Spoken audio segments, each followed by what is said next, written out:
جولائی 2024 کا 8 رکنی عدالتی فیصلہ کثیر الاولاد بحران کی طرح مسلسل بچے جنتا چلا جا رہا ہے۔ اس نے ایک ایسے اونٹ کی شکل میں جنم لیا جس کی کوئی کل سیدھی نہیں تھی۔ اب وہ محاورے کی زبان میں چینی آبگینوں کی دکان میں بکھرا ہوا بیل یعنی ا بل ان چائنا شاپ ہے۔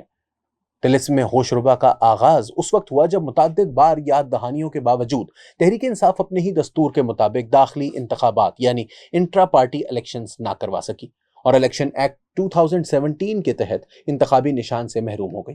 اس کے حمایت یافتہ امیدواروں کو آزاد کے طور پر انتخابات میں حصہ لینا پڑا۔ 21 فروری کو الیکشن کمیشن نے کامیاب امیدواروں کے نوٹیفیکیشن جاری کیے۔ 22 فروری کو پی ٹی آئی سے رشتہ و تعلق کے دعوے دار 80 کامیاب ارکان اپنی قیادت کی ہدایت پر سنی اتحاد کونسل میں شامل ہو گئے۔ یوں انہوں نے آئین اور قانون کا تقاضا پورا کر دیا جس کے تحت آزاد امیدواروں کو 3 دن کے اندر کسی جماعت میں شامل ہونے یا آزاد رہنے کا فیصلہ کرنا ہوتا ہے۔ 5 سال کے لیے سنی اتحاد کونسل کے پنجرے میں بند ہو جانے کے بعد یہ امیدوار آئندہ کے لیے اپنا فیصلہ بدلنے کے اختیار سے محروم ہو گئے۔ پی ٹی آئی کے کسی رکن نے آج تک اپنا فیصلہ بدلنے کے لیے الیکشن کمیشن، اسپیکر یا کسی عدالت سے رجوع نہیں کیا۔ ایک بڑی پارلیمانی پارٹی بن جانے کے بعد اب سنی اتحاد کونسل کی نظریں خواتین اور اقلیتوں کی مخصوص نشستوں پر تھیں۔ اس نے الیکشن کمیشن سے رجوع کیا۔ 1 کے مقابلے میں 4 ارکان نے اس کی درخواست مسترد کر دی۔ سنی اتحاد کونسل فوری طور پر پی ٹی آئی کی مادر مشفق کی شہرت رکھنے والی پشاور ہائی کورٹ پہنچ گئی۔ 5 سینئر جج صاحبان پر مشتمل پینل نے 14 مارچ کو یہ اپیل مسترد کرتے ہوئے الیکشن کمیشن کا فیصلہ برقرار رکھا۔ دل برداشتہ سنی اتحاد کونسل نے سپریم کورٹ میں اپیل دائر کر دی۔ یہاں تھوڑا سا دم لے کر آگے چلتے ہیں۔ اپریل میں دائر کی گئی اپیل ابھی سماعت کو نہیں لگی تھی کہ 3 مئی 2024 کو چیف جسٹس قاضی فائز عیسیٰ کی سربراہی میں جوڈیشل کمیشن آف پاکستان کا اجلاس ہوا۔ اجلاس میں 3 سینئر جج صاحبان جسٹس منصور علی شاہ، جسٹس منیب اختر اور جسٹس یحییٰ آفریدی بھی شریک تھے۔ کمیشن کے رکن وزیر قانون اعظم نذیر تارڑ نے انکشاف کیا کہ حکومت کمیشن کے ارکان میں اضافے اور بعض دیگر متعلقہ امور کے لیے ایک آئینی پیکج کا ارادہ رکھتی ہے۔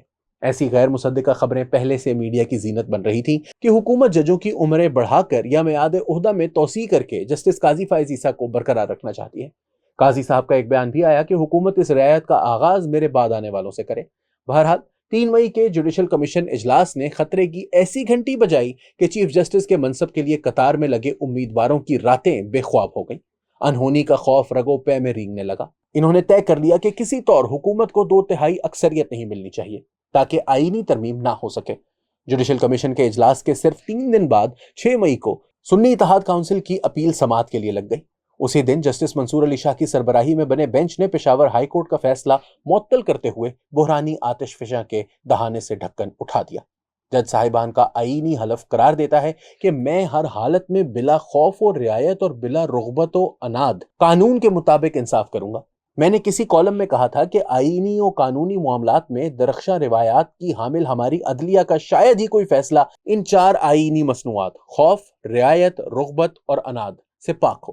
13 رکنی فل کورٹ بیٹھا۔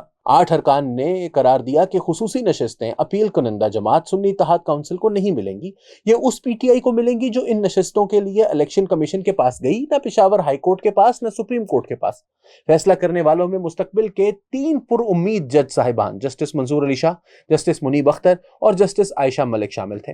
انہونی کے خوف کا جادو سر چڑھ کر بولنے لگا۔ یہ عجیب الخلقت فیصلہ آنے کے فوراً بعد 15 جولائی کو مسلم لیگ نون نے نظر ثانی کی درخواست دائر کر دی۔ 18 جولائی کو پریکٹس اینڈ پروسیجر ایکٹ کے مطابق چیف جسٹس اور 2 سینئر ترین ارکان کا اجلاس ہوا تو قاضی فائز عیسیٰ نے اس اہم مقدمے کے حوالے سے نظر ثانی اپیل فوری لگانے پر زور دیا۔ جسٹس منصور علی شاہ اور جسٹس منیب اختر کا کہنا تھا کہ عدالتی چھٹیوں کے بعد دیکھیں گے۔ 23 جولائی کو پیپلز پارٹی نے بھی نظر ثانی کی درخواست دائر کر دی۔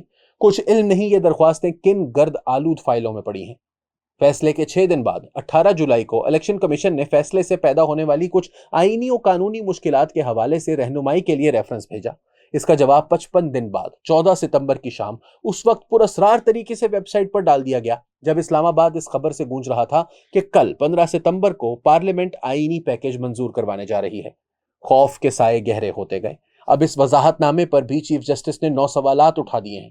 12 جولائی کا کثیر الزاویہ اور ہشت پہلو فیصلہ بہت بڑا بحرانیہ بن کر سامنے آیا ہے، شاید اس لیے کہ رعایت، رغبت اور عناد کے زیر اثر دیے جانے والے فیصلوں کا بھی کچھ اور چھور کچھ سر پیر ہوتا ہے۔ لیپا پوتی ہی کے لیے صحیح آئین و قانون کی مومی ناک سے کھیلنا پڑتا ہے۔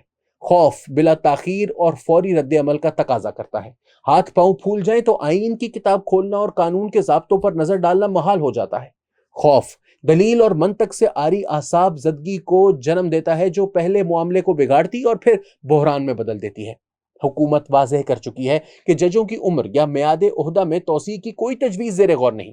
آئینی ترامیم کے مجوزہ پیکیج میں بھی ایسی کوئی بات نہیں، لیکن دیدہ و دل میں بسے کسی منصب جلیلہ سے محرومی کا خود تراشیدہ خوف تمام ریاست کو تلاطم خیز پانیوں تک لے آیا ہے۔ آج عالم یہ ہے کہ چاروں صوبائی اسمبلیوں اور قومی اسمبلی کی طرف سے 5 خطوط الیکشن کمیشن کے پاس جواب طلب پڑے ہیں۔ چیف جسٹس نے 9 نکاتی سوال نامہ جاری کر رکھا ہے۔ پی ٹی آئی ایک نئی پٹیشن کے ساتھ سپریم کورٹ پہنچ گئی ہے۔ 12 جولائی کا تفصیلی فیصلہ ابھی تک سامنے نہیں آیا۔ مسلم لیگ نون اور پیپلز پارٹی کی نظر ثانی درخواستیں 2 ماہ سے زیر التوا پڑی ہیں۔ انہونی کے خوف سے جنم لینے والا فیصلہ آسیب بنتا جا رہا ہے اور ان گنت مسائل میں گھرا ملک آرزوئے عہدہ و منصب کی چتا میں دھڑ دھڑ جل رہا ہے۔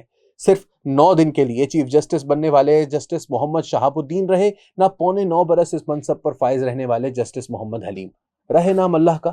سو کیا ہی اچھا ہو کہ عہدہ و منصب سے محرومی کے خوف کو آئینی و قانونی تقاضوں پر حاوی نہ ہونے دیا جائے۔